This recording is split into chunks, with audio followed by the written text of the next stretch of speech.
So this bike here is my Victory Crossroads. I haven't ridden it since November, and it is now June. I've been riding a sport bike since the snow melted. And I'm going to be taking a trip on this bike, so I figured I'd better get myself used to it again. Every time I have to reacquaint myself with a motorcycle or I get a new motorcycle, I like to take it out to a parking lot that's nice and big and empty and run through a few drills to get myself used to the clutch and the throttle and the steering and just become comfortable with the bike again. So that's what I'm gonna do. This is the way I get used to bikes.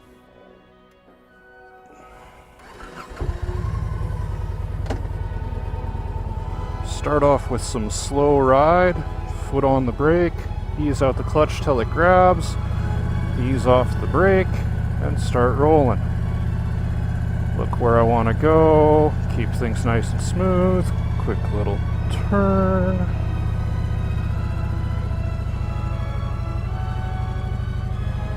Slow ride, look straight ahead. Kind of overdoing it on the throttle there, don't need to do that. Turn again. So I'm slipping the clutch right now and using the throttle and then using the brake to control my speed. If I let off the brake, I start rolling a little faster, onto the brake again. I slow down, I'm still a little iffy on this clutch. It's been a long time since I've ridden this bike. It's a pretty stiff clutch. So I'm in the friction zone, controlling the speed with the rear brake. Just a little dab of the rear brake brings it right down. Off the rear brake, off I go again.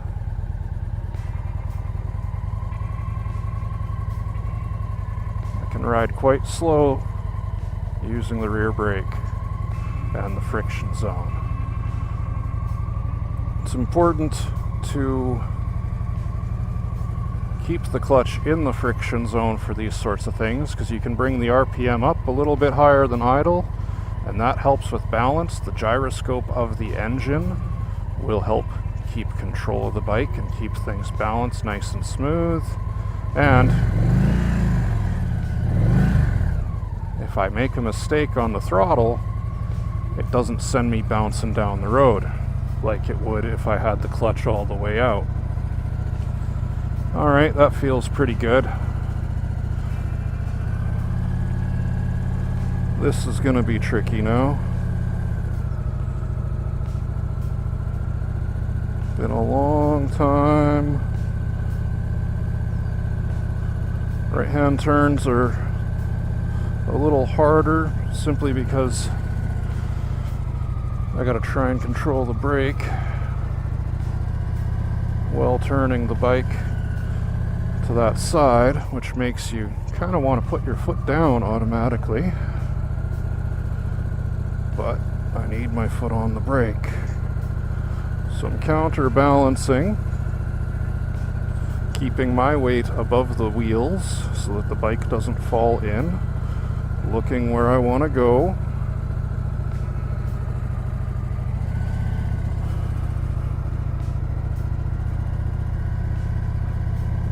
There we go.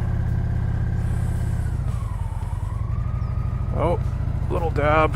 Should have kept the throttle up a little higher for that balance.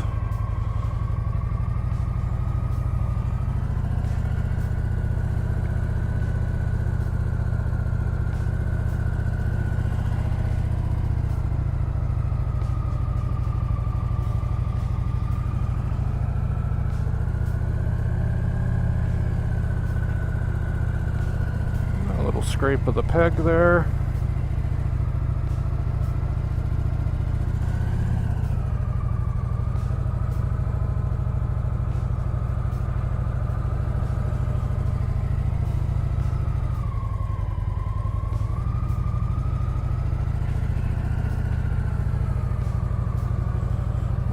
Alright, that's feeling pretty good. Might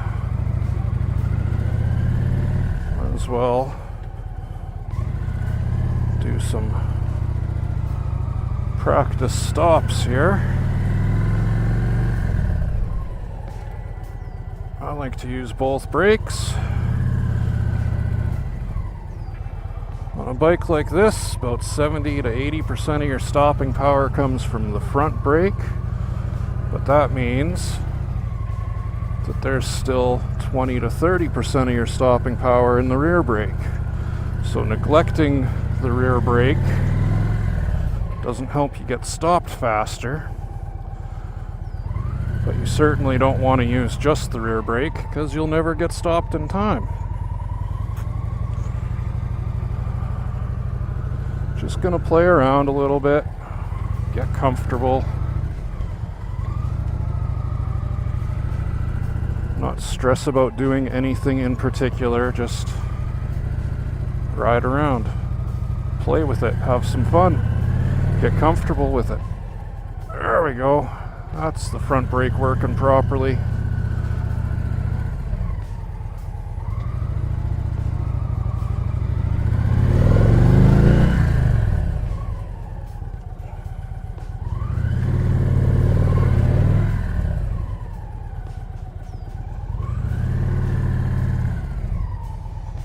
Not getting full stopping power out of it yet.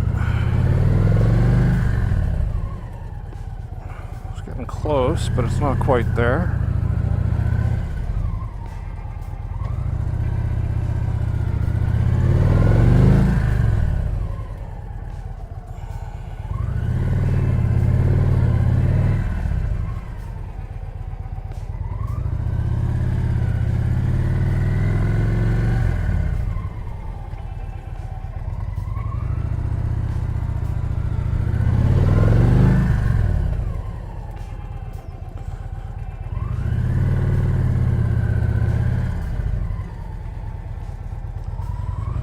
There's still more in that front brake. I can get this thing stopped faster.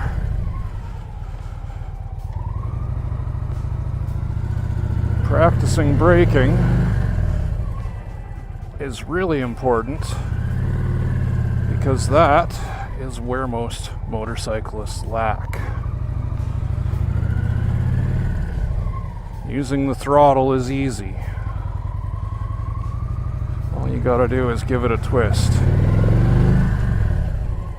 Getting stopped takes practice and much more work. And getting stopped is obviously pretty important when you're out on the road.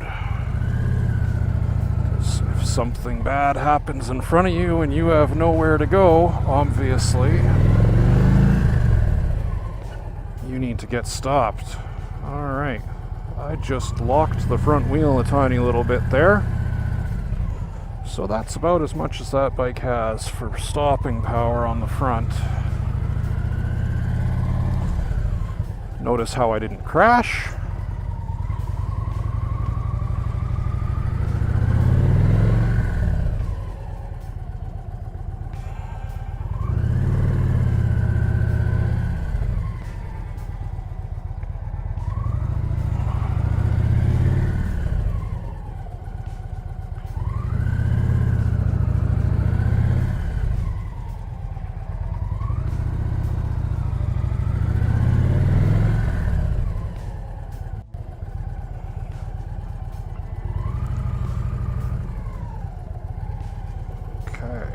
Seems pretty good for that. I'm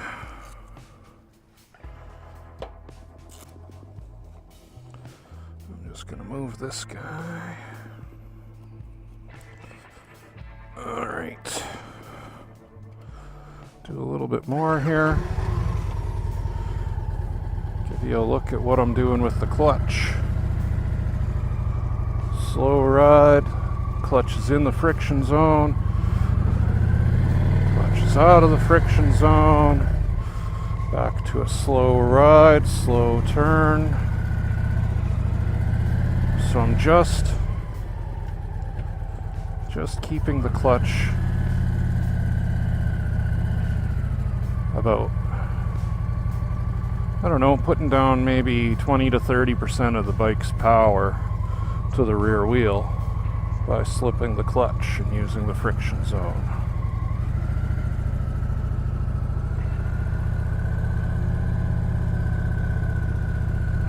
Again, because I'm in the friction zone,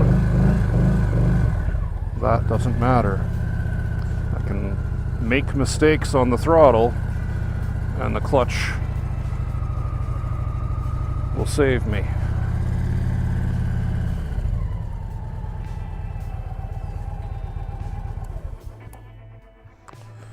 Okay, well that's super easy.